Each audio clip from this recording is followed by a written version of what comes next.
सेठ भी मरेंगे, मजदूर भी मरेंगे, मर्द भी मरेंगे, औरतें भी मरेंगी, नेक भी मरेंगे, बद भी मरेंगे।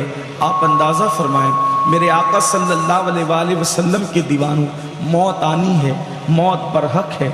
और कुरान मुक़द्दस फरमा रहा है, जब हम किसी मैयत को मिट्टी देने के लिए जाते हैं तो उस वक्त जिस दुआ को, जिस आयत को बतौर दुआ पढ़ते हैं, यही तो पढ़ते हैं, मिन्हा खलक़नाकुम।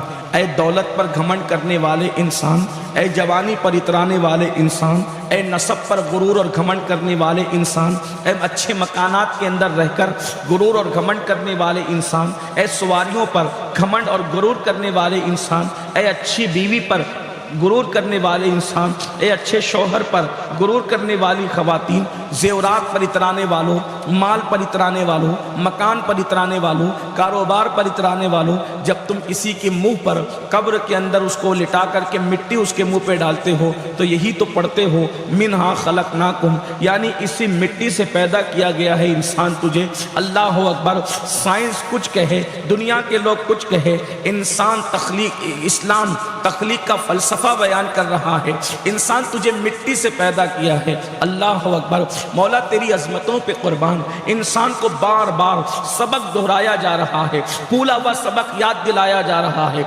इसी मिट्टी से तुझे पैदा किया गया है, इसी मिट्टी से तुझे पैदा किया गया है। बताएं, जो इंसान मिट्टी से पैदा हुआ वो इल्म पर घमंड कैसे कर सकता है? जो इंसान मिट्टी से पैदा हुआ वो नसब पर गुरूर कैसे कर सकता है? जो इंसान मिट्टी से पैदा हुआ वो इबादत पर गुरूर कैसे कर सकता है? जो इंसान मिट्टी से पैदा हुआ वो हुस्न जमाल पर गुरूर कैसे कर सकता है? अगर इतनी ही बात कहकर कुरान खामोश हो जाता तो भी बहुत बड़ी बात थी, लेकिन अल्लाह अकबर, कुरान ये कहकर खामोश नहीं होता, बल्कि कुरान ये कहता है, मिन्हा खलक़नाकुम, इसी मिट्टी से तुम्हें पैदा किया गया।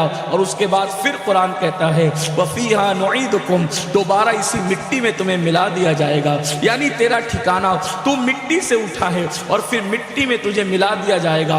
और तीसरी बात फिर कुरान कहता है, वमिन्हा नुखरिजुकुम तारतन उखरा, और उसके बाद फिर तीसरी मर्तबा इसी मिट्टी के साथ, इसी मिट्टी से तुझे उठाया जाएगा।